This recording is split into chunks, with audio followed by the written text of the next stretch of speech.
The April 8th, 2024 Sports Grove School District Board of Directors meeting is called to order at 7:05. Roll call board members present. Valerie Huron here. Christy Hotkey here. Kate Grandusky here. Brad Farrell. Mark Everett. Oh, Nate Pratt here. All right, let's stand for the flag salute. I pledge allegiance to the flag of the United States of America. To the republic which stands one nation under God, indivisible, with liberty and justice for all. She likes to go. I like to go fast. I just can hear Fred in my head say there's no pause, there's no comma. Let's do introductions of the audience. We'll start with the chief.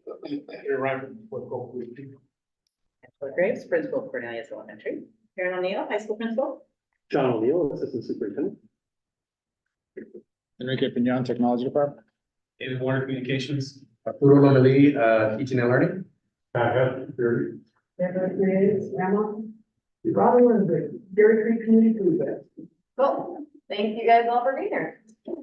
I will make a motion to approve tonight's agenda as presented. Second. All in favor? Aye. Aye. Brad? Aye. Thank you. Correspondence and celebrations. Anybody have anything? I would just like to say, and I don't see Mark Hughes here tonight, but Mark Hughes and his team on the spring break did an incredible job on the landscaping, put new trees in, plants, repairing the Gales Creek School, putting new wood in. There's a swing set and it has a big hole, and when it rains, it's like a swimming pool. He went and had someone come in and dig it out and put a drain tile in, and so the kids are not swimming while they're swinging. And they did a really nice job. It was really good at Gales Creek. The only question I have for Mark and for the district, who's going to water them over the hot summer? So I guess that's going to be taken care of. Okay, anybody else with anything? Okay, moving on. Nate, you're up. Alrighty, hello. So I'm gonna try not to take too much of your guys' time, but from Forest Grove High School, a lot has been going on recently. The election ended, so I now have the official announcement on who will supersede me next year. You guys have already met them actually. It's Paola and Belinda. They were formerly running our service committee and all the cool stuff there, and they won the election. So now I'm kind of training them and coaching them. And I'm really excited for them to step in. I'm gonna try to get them hopefully in like the next meeting, to sit in and stuff like that. They're really great. They're super enthusiastic about the role. So I'm really excited about that. And besides that, we had our first in like 4 years. I think we had one last year, but it wasn't as elaborate as the one that we had last week, but we had a VAPA rally, which is Visual and Performing Arts. So they came out, we had a color guard, performer. She was awesome, and we had students from our theater club, our theater classes, our video production classes. Nordic News Network was there. We had our band, our jazz band, I believe our orchestra, and I think some students from our choir. Aubrey Freeman did a solo on one of their songs. She did amazing. It was super awesome to see. And yeah, that is all of my announcements. Great, thank you so much. Appreciate it. I'm gonna turn it over to Superintendent Parker for his report and recognition of the. Yeah, mostly I just wanted to call out the Cornelius groundbreaking last Wednesday. It was really awesome. We probably had 100 people come out. And it was just kind of nice to see all the folks who've been working on this project for now a year and a half kind of come out to celebrate the breaking of ground. Just got an email today that we're very close to getting the last piece of the building permit. So very quickly, hopefully in the next week, we're gonna see the tractor starting to move dirt, and it's on. So again, probably the best moment of the whole thing was the 2 students who got up to speak. It's a dual language school. They spoke in Spanish, they spoke in English. It's really again, kind of just and they spoke very eloquently too, which was just, again, kind of a reminder why we do what we do and kind of what the advantages of Cornelius is, for our school district. So again, it was wonderful. So just wanted to say thank you and, here we go. I'll also say that this summer is gonna be really active. NAMS gets a, complete front facelift. The entry of the school changed. We've got the high school, I believe we're starting the CTE spaces there. You'll see an action item later today. We've got, NAMS High School, Cornelius, Dilly is already started to get worked on. They've, finished the backside of the gym, replacing. They'll be inside the school this summer doing some, earthquake proofing. Almost every other school has things going on, kind of depends on how large, which school it is, but it's gonna be a really busy summer, so. With that, I'll just move it. Okay, I got an email from the FGEA, they are not coming tonight, we have nothing for me to share either. On to unscheduled public appearance, no, none? All right, moving right along. Consent agenda is made up of routine, non-controversial items to be voted on under one motion. Are there any items within the consent items a board member or the superintendent wishes to discuss separately? Hearing none, I will make the motion to approve the consent agenda as presented. Second. All in favor? Aye. Okay, moving on to the action items. First up, and Superintendent Parker is gonna be giving them all to us tonight because Eileen is not here. It's a nice little break for her. Now he can feel her pain. So, yeah, number one. I'll also say Mark is sick, and otherwise he would be here, and I will pass on your message, Kate, because I thought that was, he shot me pictures of it, and it does look really good. Yes. Neil Armstrong, the first action item is Neil Armstrong Middle School turf field. The district seeking to install field turf at Neil Armstrong Middle School this summer, 2024, utilizing excess bond funds associated with the installations of Tom McCall and the Neil Armstrong tracks. This project aligns with the district's goal of expanding PE spaces to meet the state requirements at the middle school. This improvement also will allow outdoor learning opportunities all year long. Lunch times at NAMS is a very busy space. Having this turf field, we'll be able to utilize that space all year. At South Meadows, where we had a similar thing, kids were out on, I mean, we pretty much have told them, bring coats, because we were doing PE all the time with a clean field. Banyan Sports Services, in conjunction with Field Turf USA, provided their quote utilizing the Intermountain ESD Cooperative Purchasing Agreement. IMESD is a member of the Association of Educational Purchasing Agencies Programs. The AEPA is a purchasing co-op that provides member schools with predetermined preferential pricing. The base bid is $1.5 million, 31,911.91 cents. The administration recommends the board approve the purchase agreement with Banyan Sports for $1.5 million, 31,911.91 cents, utilizing bond funds. And I can answer any questions that you might have about the project. Can you? Well, I will give it. I would ask Any other questions besides for guys? I move that we approve the purchase agreement as presented by Kate Parker. I second it. Okay, we'll do a roll call vote. Mark, Yes. Kate, Yes. Brett, Yes. I'm a yes, and Christie, yes. Great, motion passes. Forest Grove School District CTE space. As part of this bond, we're attempting to restart the educational pathway at the high school. Part of this is a preschool space where our high school students will be in a preschool and teaching and learning in that space. Our current space is between the metal shop and the wood shop. It is not appropriate. So as part of this bond, we had this money to create this new space. The district's completed an invitation to bid for public improvements of selecting, an invitation to bid for public improvements process of selecting a qualified general contractor for the Forest Grove High School CTE project. This invitation was published on February 19, 2024, to 16 pre-qualified contractors that were selected through the request for qualifications, RFQ 2023-0926, completed in the fall, 2023 for bond small projects. So already in the fall, you had already agreed upon contractors who could bid on these small projects. We've done that. The district received 6 bids, 5-star builders for 1.8 million, Buildscape for 1.7 million, PNC Construction for 1.9 million, Ross Builders Northwest for $48,000. And RA Gray was 1.73,888.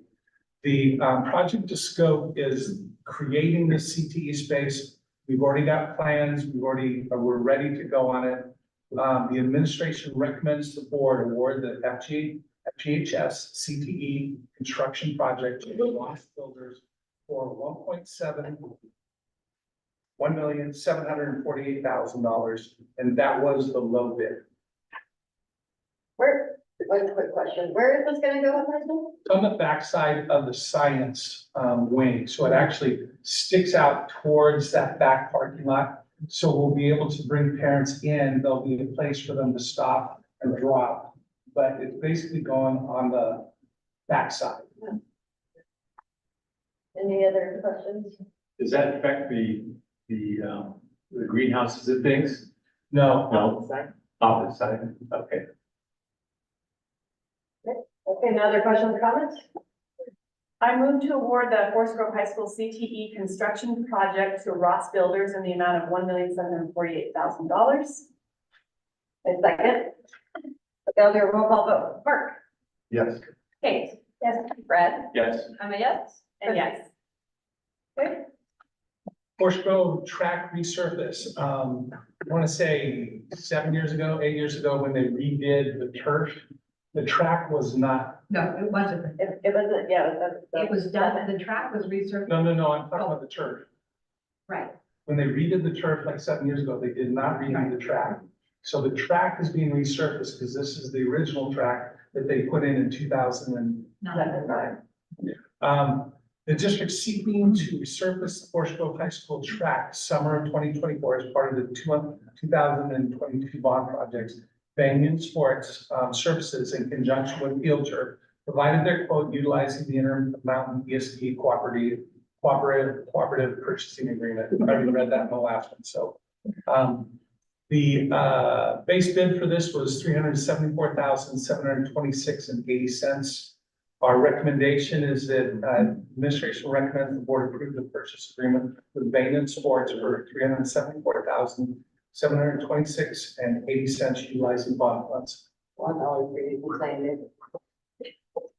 I'm a science guy, I'm still messing it up. I move to approve the purchase agreement with Banyan Sports for the Forest Grove High School track resurface for $374,726.80, utilizing bond funds. Okay, roll call vote. Mark? Yes. Kate? Yes. Brad? Yes. I'm a yes. And I'm a yes. Great. Bond furniture supplier. The district seeking to select a bond furniture provider for Cornelius Elementary School, Neil Armstrong, Forest Grove High School CTE space, and any other bond furniture needs that we have. The evaluation committee interviewed 4 furniture vendors: Verco, SPI, School Specialties, Meteor Education. They all utilize the same contract. So the pricing between them is basically the same. So what we spent some time is talking to them about supply and design and some of those other pieces, because the prices between them are basically exactly the same. Once the vendor is selected, the district will begin furniture selection with the NAMS office staff, and will be seeking to convene a planning group of Cornelius staff to select in kind of a standard classroom setup. They'll test it out this fall. The committee is recommending Verco as the district's bond furniture vendor. So we recommend that the board approve Verco as the district's primary bond furniture vendor. Any questions or comments about that? Okay, so I'll move that we approve Verco as the district primary board furniture vendor. Second? Great. Mark? Yes. Kate? Yes. Brett? Yes. Yes, and yes.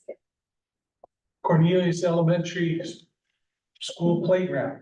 Hang on here. The district's been working with the Cornelius Elementary School Planning Committee, Malem Architects, and the district selected bond playground equipment provider, Northwest Playgrounds, and designing both the pre-kindergarten and the kindergarten through fourth grade playgrounds for the new school site. We've gone through multiple versions of this, and they settled upon a design.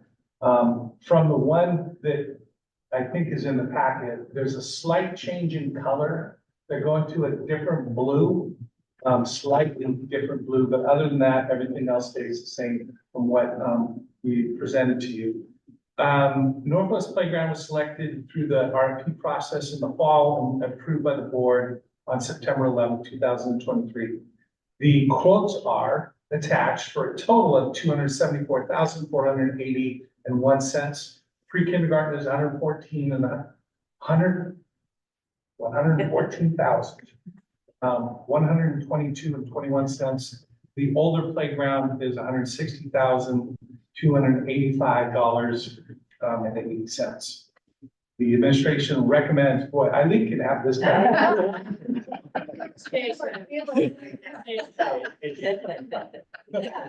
The administration recommends the board approve the purchase agreement with Northwest Playgrounds for $274,408.01 utilizing bond funds. Any questions or comments? I just have one comment. I'm just happy to see that there are no chips involved with these playgrounds. So, no chips. I think the playgrounds look like lots of fun. Lots of fun. Any other questions or comments? Okay. I move to approve the purchase agreement with Northwest Playgrounds for $274,408.01, utilizing bond funds. Second? Great. Mark? Yes. Kate? Yes. Brett? Yes. I'm a yes. I mean, yes. Great. Okay, last one. Assistant superintendent contract. We listed the contract. I think we sent it out on Friday to all the board members. It maintains the same elements as the last contract, a length of 1 year, and the same pay and benefits as this year. However, we've added a clause that when we bargain and agree upon a COLA and benefits with our licensed group, John will receive the same COLA benefits that they receive. The administration recommends the approval of this contract. Questions or comments? I don't know if it's after the second. You can comment. Okay, all right. I do have a comment tonight. One of the things I really appreciated being on this board is that we value everybody speaking freely, and we do that really well. I also think we heard just recently in the roadmap workshop that we did Arturo, staff talking about how much they valued and wanted to grow that culture in this district of being able to just say what you need to say and so tonight I really struggled with making sure that what I was going to say tonight was true to what I needed to say and also responsible to the organization. But I did write it because I wanted to make sure, as you guys know, sometimes I get a little wordy. So I thought, well, I know it's hard to believe. I have things for later too, but that'll be more freeform. But so it's important to me as a new board member to make sure I understand the process and procedure for decisions we make as a board. I did actually call John this weekend to let him know I would be making a few comments prior to the vote on this agenda item.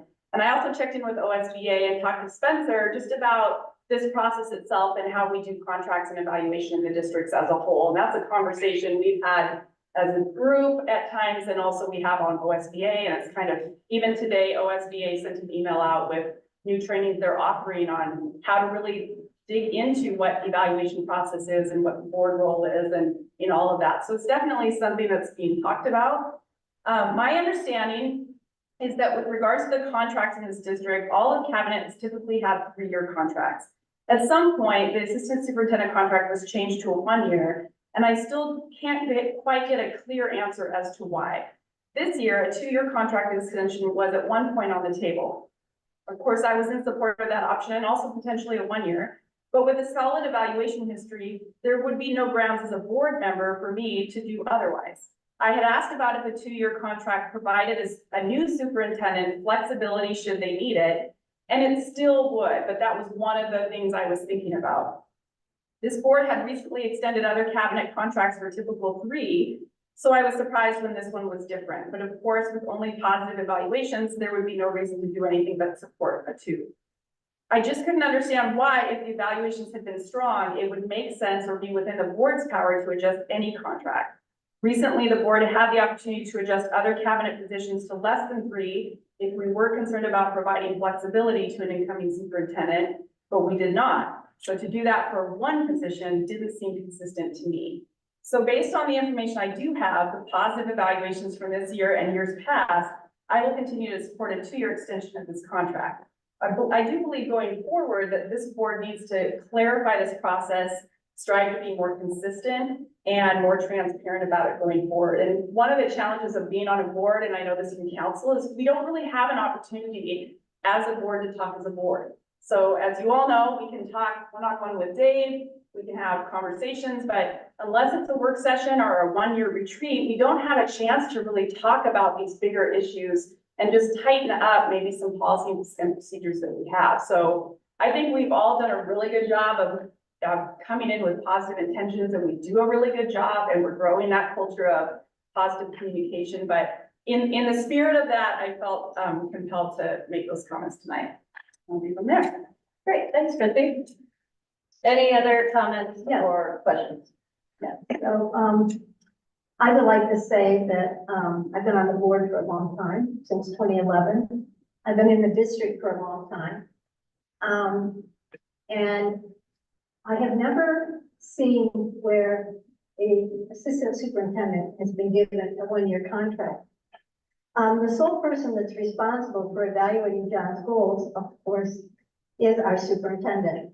The board only evaluates the superintendent's goals and objectives. No one else does, nor does the board have access to reviewing the goals and objectives. It is my understanding that John has continued to meet all his objectives and goals, as I sat down with Dave and talked about this.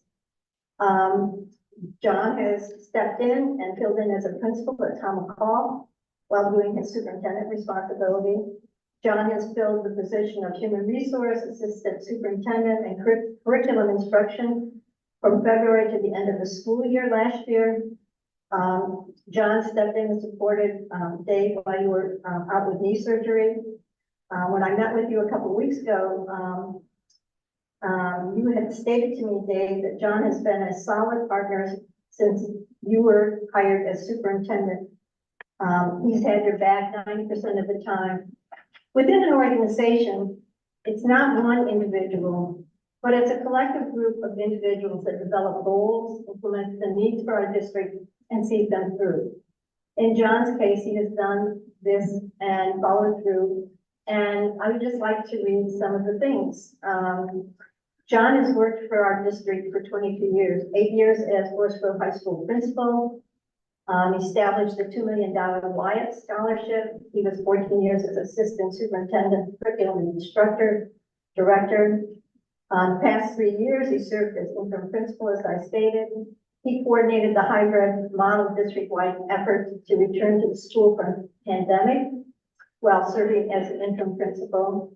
He wrote and coordinated the $22.7 million summer program grant in 4 months while serving as interim principal and assistant superintendent. I know that many people had helped, but the biggest impact was that 3,000 students participated. We have a school district of less than 6,000 students, and that was absolutely wonderful with that money. He helped with other team members expand the credit recovery with Cape Vision for all students. He partnered with both cities and over 12 community partners. He funded replacement of all musical instruments, grades 7 to 12, the band, the orchestra. He funded replacement of band uniforms, band and the orchestra. He funded the middle school science equipment and requested supplies. And of course, everything has a timeline. You have to spend the money before certain periods of time.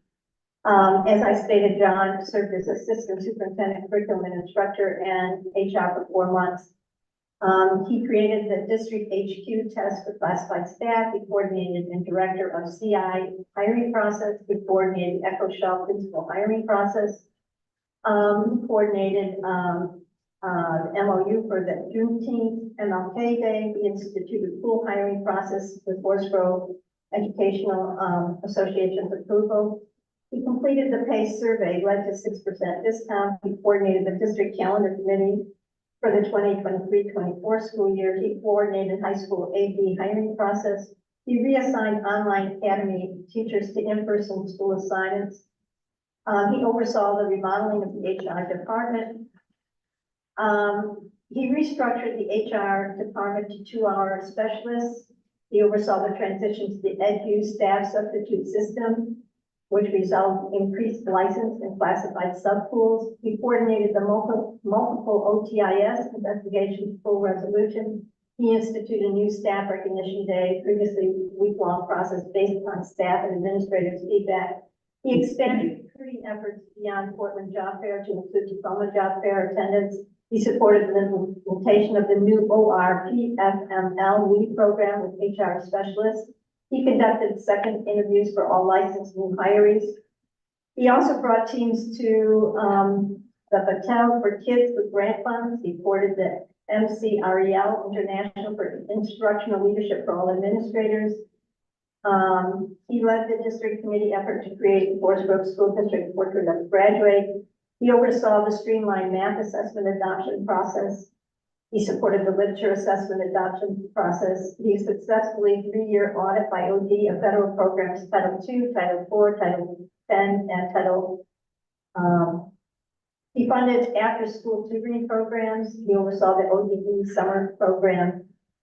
He wrote and coordinated the Jumpstart Kindergarten summer program at all our schools in the district. He led the successful charter school external revenue process, which is held every 5 years. He oversaw the coordination of the new charter school contract for 23-28. This year, he performed assessment superintendent duties in addition to HR responsibilities, district compliance, student discipline, supervision of K-8 principals, administrative team. He coordinated a revamped new teacher in service in August. He funded and implemented a new mentor teacher program under the title funds and grant funds to support new and struggling teachers in the district. He funded and implemented a new advisor teacher program. He led the HR department restructuring efforts, new digital onboard and records processes, new lead processing development.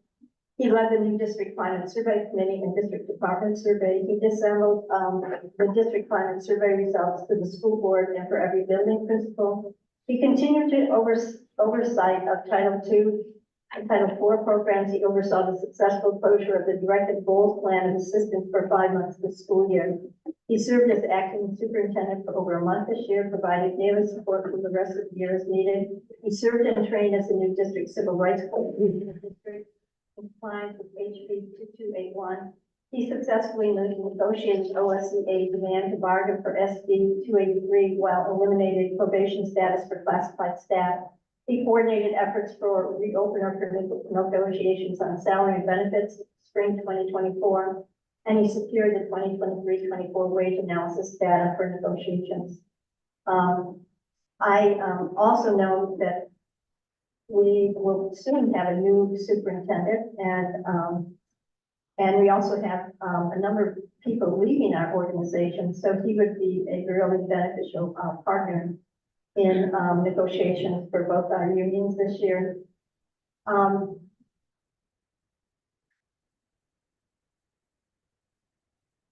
It has been stated that John requested a 1-year contract this past week, but in reality, he wanted 2. It has also been stated that by giving John a 1-year contract, it allows the next superintendent to hire who they may want. This was not the case last year when he was given a 1-year contract. We have never done this to an assistant superintendent in my history of being a Forest Grove employee or being on the board. Regardless, John is the only one who received a 1-year contract. No one else in cabinet or administrative positions was given a 1-year contract. As a board member, seeing the evidence of all the accomplishments of John and the positive evaluation stated by our superintendent, and the superintendent stated that John has met his goals and has been terrific with the day in, day out organizational issues, and had his support throughout his tenure as superintendent. that only a one-year contract is not justified in my viewpoint. This is not how I believe we treat people who show up every day, willing to do what you ask them, meet his goals, and then are told, I'm giving you a one-year contract because they give the next superintendent a chance to hire whomever they want. When we have done this to no other person in our district. I agree with Christie that based on the information I have, the positive evaluation from this year and years past, I will continue to support a 2-year extension of this contract. I too agree this board needs to clarify this process, strive to be consistent and transparent about it going forward. And lastly, I'd like to say that this board overall, we agree, I would say probably 95% of the time, but this is not how we treat people. Well, it was fun hearing about all your accomplishments, John. Congratulations. It was pretty cool, for sure. Any other questions and comments? No? I move to approve the assistant superintendent contract as presented. Mark? Second? Oh, yeah, second, thanks. Mark? Yes.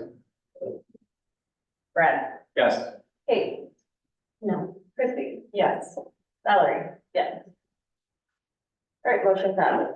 On to future action items. All right, so with this year, our district is given an opportunity to apply for an ODE waiver for the loss of instructional hours due to inclement weather.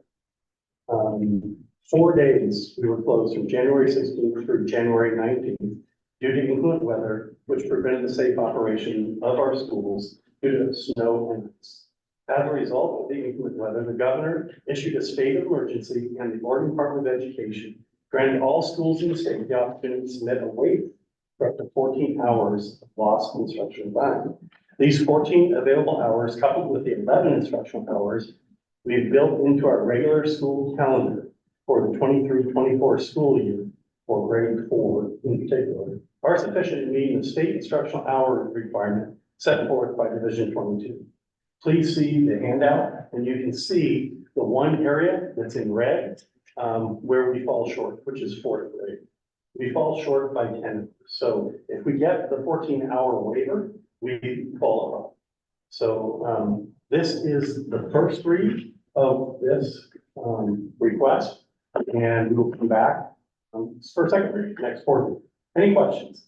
Something that I think you guys had mentioned to me about this was that normally we would try to make up this time or these days, but because of the bond work and the facilities, make it really challenging to do that. That's why we're gonna ask for the waiver. Yes. So just a question, John, if there were any other inclement or school closure hours between now and the end of the year? We looked at some. It would just, The challenge was, it was, by the time we got to this point, we were right before parent conferences. And that was the opportunity that we could look at, in terms of changing. We have done that in years prior, but haven't, decided we're too close to communicating. yeah, I guess what I was saying is, it sounds like we have 4 hours of cushion. Yeah. For 4th grade, if we do this, and if for some, whatever reason, a windstorm or something, then we'd be, or maybe the state would do something. Yeah. The state has allowed 14 hours. We can also, request additional hours.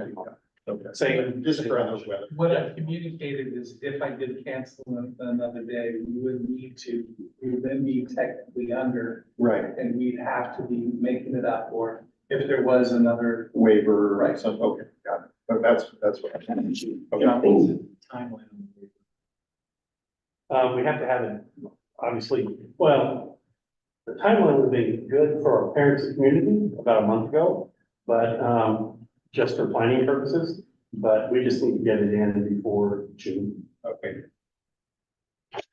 This is future. Yes, future action. First reading, so it'll come up on the next one. Yeah. For both. Okay. Okay, thanks, John. School resource officer. In your packet. You should have the draft of the, new school resource officer contract with the city. Henry's here too. I've been working with Jesse, I've been working with Henry around, changes to this contract. There's a couple of things in the strikeouts that you'll see. The first one is we had multiple places in the old contract where we would, talk about the same things, education. What we tried to do is if it showed up somewhere else in the contract, we tried to strike it out so that we simplify the document. So you'll see those. We added some language as was presented in the last couple of SRO data pieces.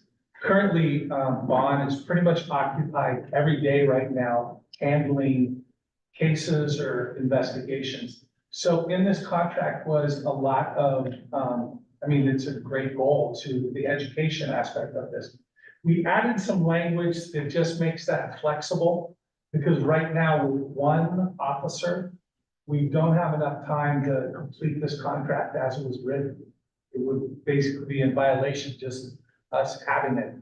There's just not enough time for that officer right now. So you'll see some places where we added some more flexible language. The length of this contract is 1 year. I think the district would like to see it be 3 years. In talking with Henry about this, he would like it to be 1 year because he still has some concerns about being able to meet all the parts of this contract. So we would like this to come back up again within a year so we can have more conversation. Yes, sir, you did well. Okay, just checking. So then we're gonna change this 3 years. It would be 1 year. 1 year. We would want to change that. We'd like to. Okay. We'll have to talk about that, because right now I think the city would prefer that it was 1 year. Right. Yes. Yeah. Yeah.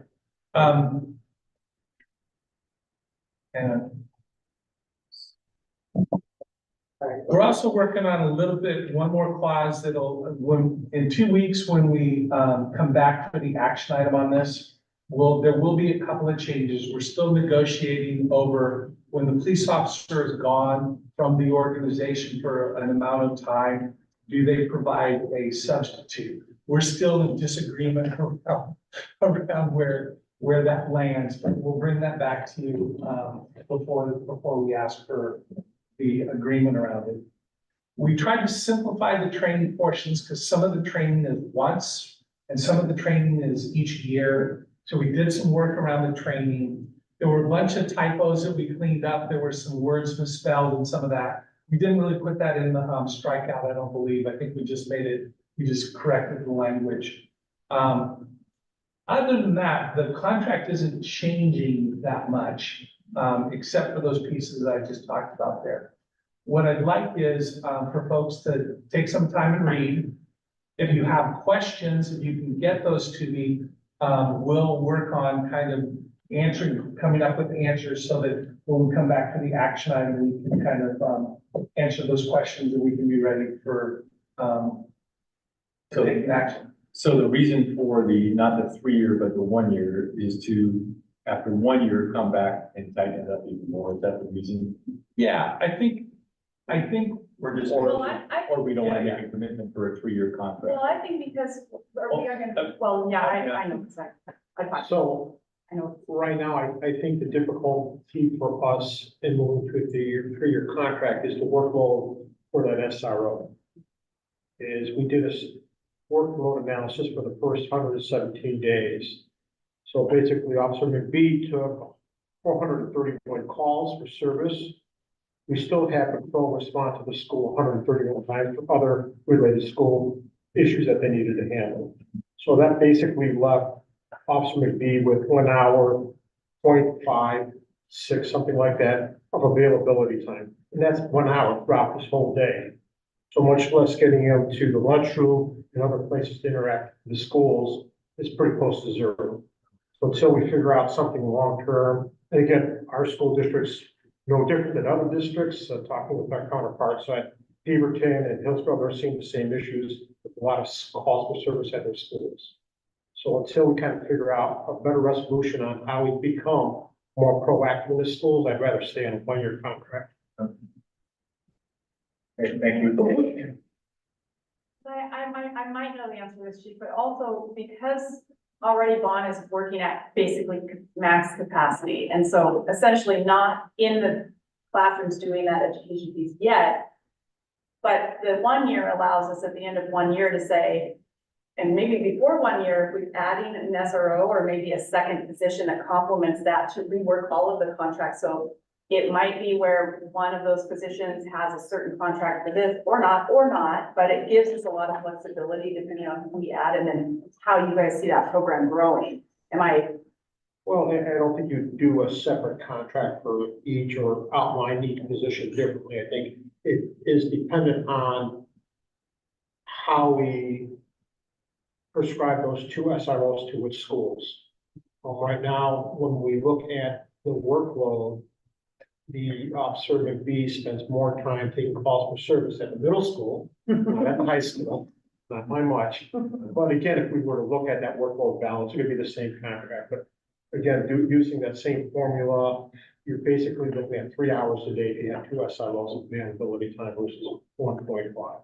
and could you talk about, I just learned this the other day that you don't really hire for an SRO. You have to pull an SRO from hopefully an existing staff. That's generally how it works in all the departments. Am I right? Yes, because by contract, we have to open up as an assignment for people that will apply for the position. You have your own recruiting and principals are part of that selection process. So I can't just say, Henry, you're it. It has to be by our union contract selection process. Okay. Also, the right fit for which school you want to assign that. So, More time at the middle school than the high school? Is that what you said? yes, sir. Well, the middle school, I was an SRO for 7 years at Hillsborough. Well, the middle school is a unique place for the kids, and you're at that stage where a lot of things are happening psychologically, physically to them, and we see a lot more abnormal behaviors taking place at the middle schools. Or I should say atypical behavior. Thank you. Henry, when you looked at Officer Vaughn's, his like work log and what he's doing every week or every day, do you think that there's a need to have more than one SRO? I would say the answer would be yes, to be blunt. I saw Officer McBee coming in today before I came over here, just way past his work time, and he looked exhausted. Also, Frankie at one point thought about stepping away from this assignment. So he's actually working harder than his colleagues on the street. Thank you. So in this contract is one SRO. In our conversations, the city would, if we did two, we run the same deal. We split the cost with them, so we would pay half, they would pay half. In our current budget, as we're kind of envisioning it, we have one. Again, if the board wants to direct me to do something different, we can do that. But I just want you to know what your options I are. like the idea of being proactive on it. We know it is gonna be a need and that won't change. And sometimes being proactive to think of things to do it now, what we could build with Vaughn and Henry, I'm a proponent of that. So I'm assuming it'd be part of the budget process. Yeah, currently it's, one is in there. I mean, as we're planning, as we're getting ready to bring it out to you in the budget committee, there's one that is in there. It's a $60,000 expense. We're still cutting, trimming other pieces. The question is kind of what is our priority there? Because if you tell me we want you to make that a higher priority, then we'll go back and start figuring out what we're gonna trim to. So I guess the budget process would be a higher priority than what?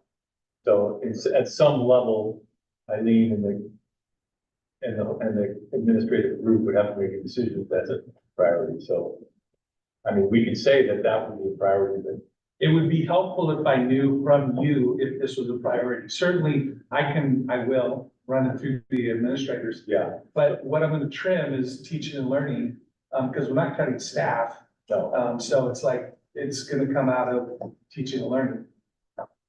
Like, what do you mean, yeah, you mean like conferences or travel or? Part of what we have to do is we have to professionally learn. And part of that has to do with sessions that we have here in the district. Some of that will be sessions that are inside of the district. All of those are, I guess that's what I'm saying, a recommendation from you, Dave, okay, based on the team. I mean, we can make a recommendation, but at least for myself, I would like to hear what the rest of the team, okay, does that make sense? yeah. Yeah, because maybe we don't know something that's, Yeah. you know, equally as important or important, as important in a different way. Okay. So we don't really know what we'd be choosing between right now. Maybe they don't. But we definitely, Like the principals, because we heard from them, when we just heard from the safety, you guys, was that the last time, Pat, that you guys were all up here?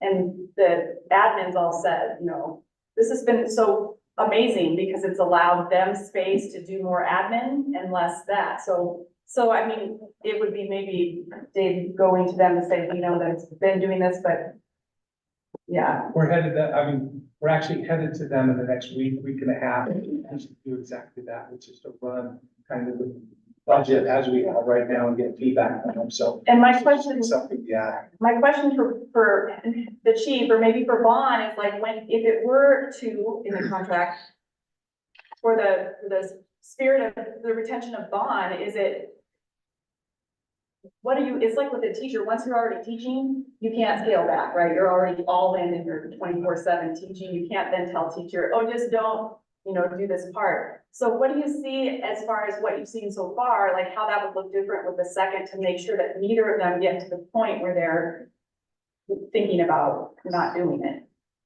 Well, as everybody knows, you have your careers and there's only so much human capacity that you have emotionally to put into your job.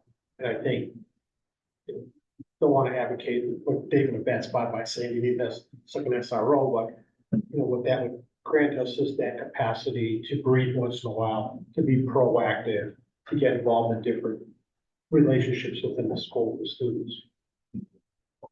I guess my point is sticking with the process of Dave, making a recommendation. That the board doesn't step out and not knowing all the details, make a recommendation that we want to hear from you exactly what you think should happen. Right? So Well, my 2 cents is that, I think we need to look at the priorities. The instruction piece is a really important piece. You know, you've heard this over and over from me, but there is a direct correlation with access to books and having a certified librarian. And, the data is out there. And the other thing is that 20% of the population is dyslexic. And since 2011, neither one of those issues have been really put in the budget. And to me, that's a priority over, that is our job here in this building. And our role is to instruct the students. And when you look at our academic gains, they're very small in reading and math. So I would want to see a priority list and see the dollar amount because, I support an SRO, not over a librarian or a teacher that's going to teach dyslexia to our students, and then 1 in 5 students with dyslexia in this district. So I would want to go through the priority and see how we're going to address those areas of instruction for our students that have significant needs. Okay, any other questions or comments about this topic? All right, moving on to Toby and He had a question. No, I was just gonna make a comment. I agree wholeheartedly with your comment because we're seeing larger influence on gangs and I truly believe that's the lack of opportunity that kids falling behind in school. So I support your comments 100% that education and getting kids to where they need to be at so they don't drop out of school, don't look at alternative activities versus being in school. So thank you for that understanding. so the third, oh wait. Are there any other future action things, future board items, board discussion? I know it's game night, but I have 3 exciting things. Yep, because it's recognition, but maybe it's also future board discussion because they both tie together. The first was I went to the roadmap 21, part 1 of the 2-part workshop that occurred. There were about 40 people there. And it was a really great discussion, especially on day 2. So there were lots of teachers trying to figure out like, where we are and how we get Arturo shared from the listening sessions. We heard that people really want to get aligned, and what does that look like? And so this roadmap group is kind of getting teachers and staff and principals to define what that would look like. So the next steps from that, is that the people at that 2-day are going back out into their buildings to sort of get feedback from their teachers and lunch companions and just share what was done so far, what do people think about it, and then coming back in April for part 2. So that was a real positive, honest discussion, especially on day 2. So I appreciate Arturo's work on that. The second was the TPAC, which is the Latino Parent Advisory Council that met at NAMS. And I went to that, and the chief, actually, I was mentioning I was going, and of course, because we have the best chief in the entire universe, and it is true. I challenge anyone who says otherwise, of course came, and Dave was there. And I walked into the NAMS cafeteria, David Warner was there, and it was filled with families. So there was about a half an hour of the ballet folklore that performed, but families having dinner and sitting down, and they were able to hear from Dave about the bond and ask questions about mostly Cornelius Elementary. And then Osvaldo did a great presentation about the migrant summer program, and Ruby Robles, who was there kind of, organizing the whole piece. It was just, when we talk about how this community is so strong, and to be able to have a chance to sit there and see it and feel it, it was really amazing. I do want to recognize the board of the TPAC, Carlos Gonzalez, Jose Clim, Elvira Kosovar, Rosalba Vasquez, Walter Garcia, and Monica Vasquez. Just really, really well done.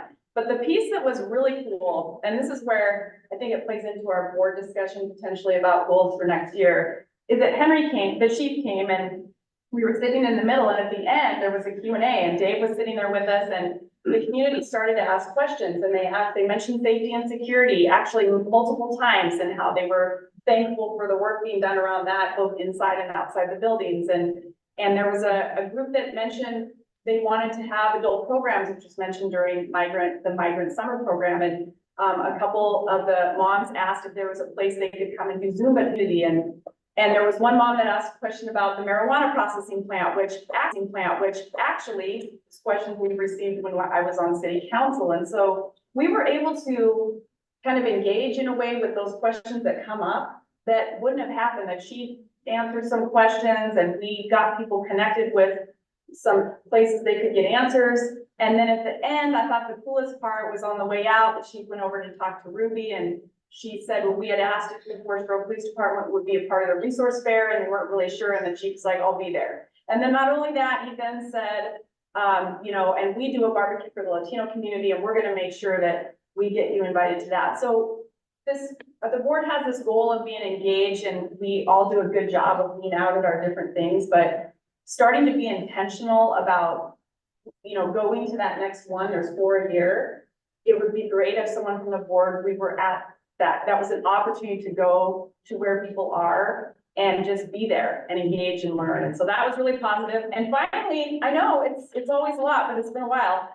Dave took me over to, and with Karen, who happens to be here tonight, spent a lot of time, 2 hours, no surprise with me, 1 hour more than they thought, going and touring the CTE programs at the high school. And some of the comments in the teacher comments in our survey, especially from the high school, said, we would really like people to come over and see our CTE programs. Like, we would like people to see, not just us, but like people in the community.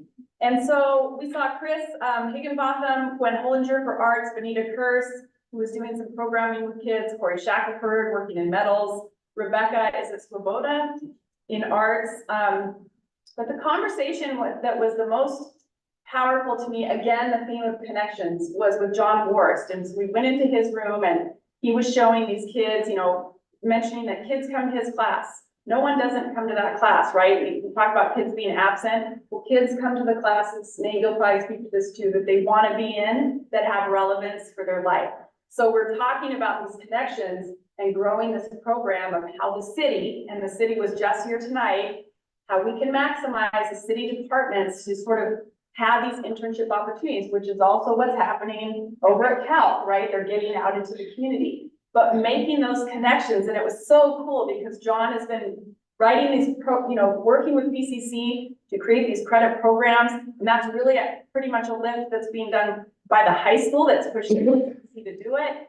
And he's spending this time within his regular day and having the success. And then I mentioned the water treatment plant up on the hill and how the only program in the nation for that training program is at Clackamas Community College. And this city was just begging for kids to go into this program and make a ton of money working on top of that hill with the best water quality superintendent ever, Andy Seawall. And John was like, I know Andy. And it was just one of those things where you start to make, again, the connections of what can happen, but also to see what's going on in real time was just all of it. As you can tell, I mean, my mind is still inspired. And I know it's playoff night, and when it gets to this end part, I know, well, I know. But this is why I love this board and I love this district, and it's just like, it's like so primed for just like community connection explosion, which we also heard at the work session with the city, and people want to get together and make those connections. So that's it. Sounds like community explosion, community connecting explosion. Oh, you know, that's cute. Yeah, right. Yeah, okay, all right. We'll market that. All right. Yeah, I do like that. Maybe you can wear that on a shirt next. Okay. That's all I had, Val. There's no more. Are you sure? Oh, yeah, that's it. All right, hold on. Oh, just real quick, enrollment report, the February 1st, 2024 enrollment report is included in the packet. The monthly financial reports were also included in the packet. And the health and safe school plans, annual certification, is also in the packet. I forgot to change that part. It's not included. The house plan was last month, Oh, sorry. All the other stuff. Well, take that back.